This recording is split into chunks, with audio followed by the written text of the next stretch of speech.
শুরুতে জানিয়ে দিব, আমেরিকার চোখ রাঙানি উপেক্ষা করে এবার রাশিয়া থেকে গোপনে কয়লা এলো ভারতে। জানিয়ে দেব, গাজায় বাস্তুচ্যুত হয়েছেন প্রায় 90% মানুষ, অভিযোগ জাতিসংঘের রিপোর্টের।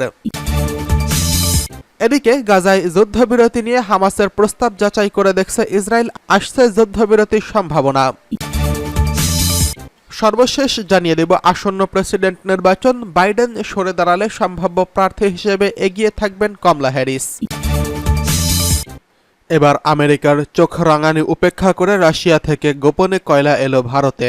ইসরায়েল যুদ্ধের কারণে বিশ্বের একটা বড় অংশের সামনে কোণঠাসা রাশিয়া, কিন্তু তারপরও বিশ্ববাজারে রাশিয়া ব্যবসা বাণিজ্য করে আয় করছে প্রচুর, আর তার অনেকাংশ আসছে বন্ধু রাষ্ট্র ভারত থেকে। মস্কোর সঙ্গে বন্ধুত্বপূর্ণ সম্পর্ক রাখায় আমেরিকার চোখ রাঙানিও দেখতে হয়েছে নয়াদিল্লিকে। তবে উপেক্ষা করেই রাশিয়া থেকে বন্ধুত্বের হাত বাড়িয়ে দিল ভারত। এবার এক প্রকার গোপনেই রাশিয়া থেকে কয়লা এলো ভারতে।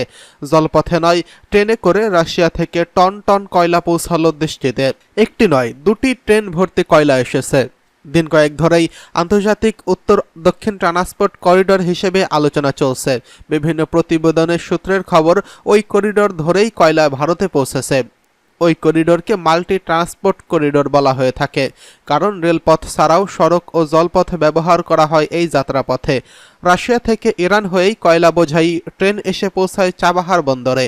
সেখান থেকে জাহাজে করে ভারতে আনা হয়েছে কয়লা। আগে বাল্টিক সাগর, সুয়েজ খাল হয়ে রাশিয়া থেকে কোনো জিনিস ভারতে আসতো, যাতে সময় লেগে যেত কমপক্ষে 45 দিন। কিন্তু উত্তর দক্ষিণ করিডর মাধ্যমে ট্রেন করে কয়লা আসায় সময় লেগেছে মাত্র 25 দিন। সম্প্রতি ইরানের সঙ্গে চাবাহার বন্দর নিয়ে ঐতিহাসিক চুক্তি সই করেছে ভারত। চুক্তি অনুযায়ী ইরানের চাবাহার সমুদ্র বন্দর আগামী 10 বছরের জন্য ভারতের কাছে এসেছে। ভৌগোলিক অবস্থানগতভাবে চাবাহার সমুদ্র বন্দর খুবই গুরুত্বপূর্ণ, কারণ ভারতের কাছে এই সমুদ্র বন্দর পশ্চিম এশিয়া ইউরেশিয়ার মধ্যে যোগাযোগ বৃদ্ধি এবং পরিবহন খরচ ও সময় কমানোর ক্ষেত্রে প্রাণকেন্দ্র হিসেবে কাজ করছে।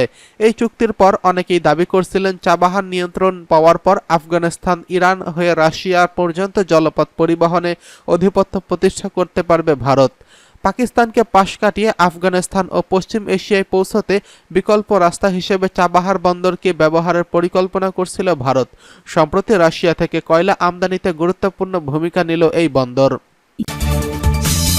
এদিকে গাজা যুদ্ধে বাস্তুচ্যুত প্রায় 90% মানুষ, জাতিসংঘের রিপোর্ট।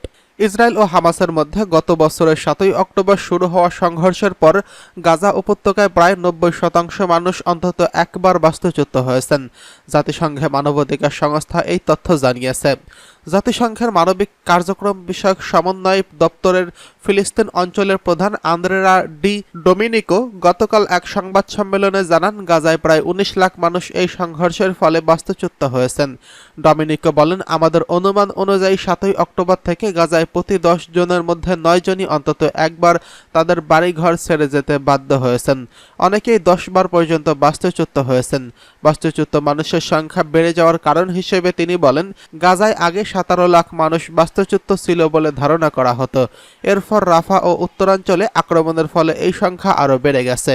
ডোমিনিকো আরও উল্লেখ করেন, ইসরায়েলের হামলা বরাবরই গাজার লোকজনদের তাদের অবস্থান ও বাসস্থান বদলাতে বাধ্য করেছে।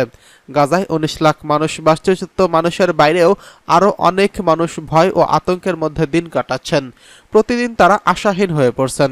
ইসরায়েলি বাহিনীর অভিযানের কারণে গাজা উপত্যকা এখন কার্যত 2 ভাগে বিভক্ত।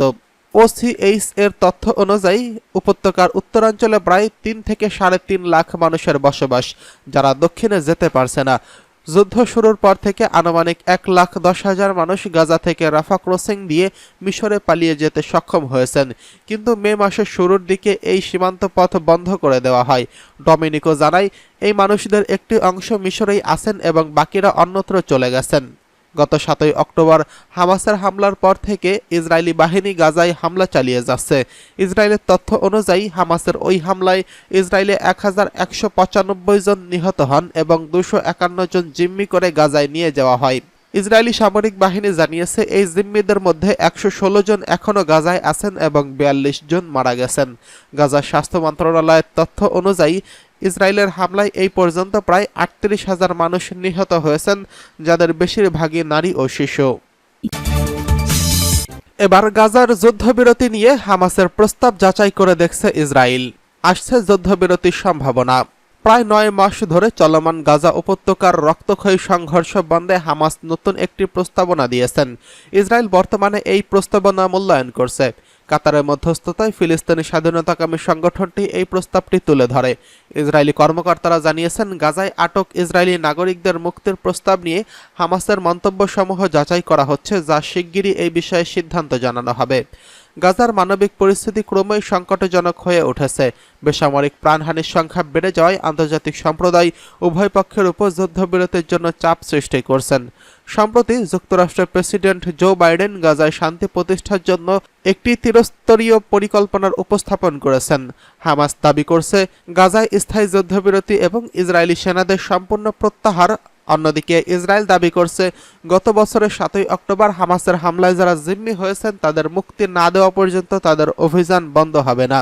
ইসরায়েলের প্রধানমন্ত্রী বেঞ্জামিন নেতানিয়াহু বারবার বলছেন, হামাসকে সম্পূর্ণভাবে নির্মূল না করা পর্যন্ত গাজায় তাদের অভিযান অব্যাহত থাকবে। বুধবার সন্ধ্যায় হামাস জানায়, গাজায় শান্তি প্রতিষ্ঠার লক্ষ্যে কাতার, মিশর ও তুরস্কের সঙ্গে ঘনিষ্ঠ যোগাযোগ রক্ষা করে চলছে। হামাসের রাজনৈতিক শাখার প্রধান ইসমাইল হানিয়া কাতার ও মিশরের মধ্যস্থতাকারীদের সঙ্গে আলোচনার মাধ্যমে একটি চুক্তিতে উপনীত হওয়ার চেষ্টা করছেন। কাতার গাজার শান্তি প্রক্রিয়ার নেতৃত্ব দিচ্ছেন এবং এই বিষয়ে যুক্তরাষ্ট্রের সঙ্গে ঘনিষ্ঠভাবে কাজ করছেন। এর আগে হামাস এক বিবৃতিতে জানায়, তারা তাদের কিছু পরিকল্পনার কথা মধ্যস্থতাকারীদের সঙ্গে বিনিময় করছে। ইসরায়েলের প্রধানমন্ত্রী নেতানিয়াহুর কার্যালয় এবং গোয়েন্দা সংস্থা মোসাদ হামাসের নতুন প্রস্তাব মূল্যায়ন করার বিষয়টি নিশ্চিত করেছেন। এদিকে বাইডেন সরে দাঁড়ালে সম্ভাব্য প্রার্থী হিসেবে এগিয়ে আসবে কমলা হ্যারিস। চলতি বছরের নভেম্বরে অনুষ্ঠিত হবে মার্কিন প্রেসিডেন্ট নির্বাচন। এই নির্বাচন থেকে যদি দেশটির বর্তমান প্রেসিডেন্ট জো বাইডেন ডেমোক্রেটিক দলের প্রার্থিতা প্রত্যাহার করে নেন, তবে তার বিকল্প প্রার্থী হিসেবে পছন্দের শীর্ষে রয়েছেন বর্তমান ভাইস প্রেসিডেন্ট কমলা হ্যারিস। বাইডেনের প্রচারণা শিবির, হোয়াইট হাউস এবং ডেমোক্রেটিক ন্যাশনাল কমিটির ৭ সূত্রের বরাতে এই তথ্য জানা গেছে। নির্বাচনকে সামনে রেখে সম্প্রতি জর্জিয়ার অঙ্গরাজ্যে আটলান্টায় সিএনএনের স্টুডিওতে রিপাবলিকান পার্টির প্রার্থী ডোনাল্ড ট্রাম্প এবং ডেমোক্রেটিক পার্টির বাইডেনের মধ্যে প্রথম বিতর্কের মুখোমুখি অনুষ্ঠিত হয়। এই বিতর্কে মার্কিন ইতিহাসের সবচেয়ে বেশি বয়সী ৮১ বছর বয়সী প্রেসিডেন্ট বাইডেন ছিলেন ধরাশয়ী। ট্রাম্পের বাক্যবাণে প্রথম দিকে অনেকটাই কোণঠাসা হয়ে পড়েন তিনি। বিতর্কের পর অনেকেই এখন আর বাইডেনের উপর আস্থা রাখতে পারছেন না। নির্বাচনে প্রার্থিতা থেকে সরে যেতে তার উপর চাপ ক্রমেই বাড়ছে। যদিও বাইডেন বলেছেন তিনি নির্বাচনে প্রতিদ্বন্দ্বিতা করবেন। এই পরিস্থিতিতে বাইডেন নির্বাচনী দৌড় থেকে সরে গেলে তার বিকল্প কে হতে পারেন তা নিয়ে গুঞ্জন চলছে। ৫৯ বছর বয়সী কমলা হ্যারিস ছাড়াও বাইডেনের সম্ভাব্য বিকল্প হিসেবে আরও একজন প্রভাবশালী ডেমোক্র্যাট নেতার নাম শোনা যাচ্ছে।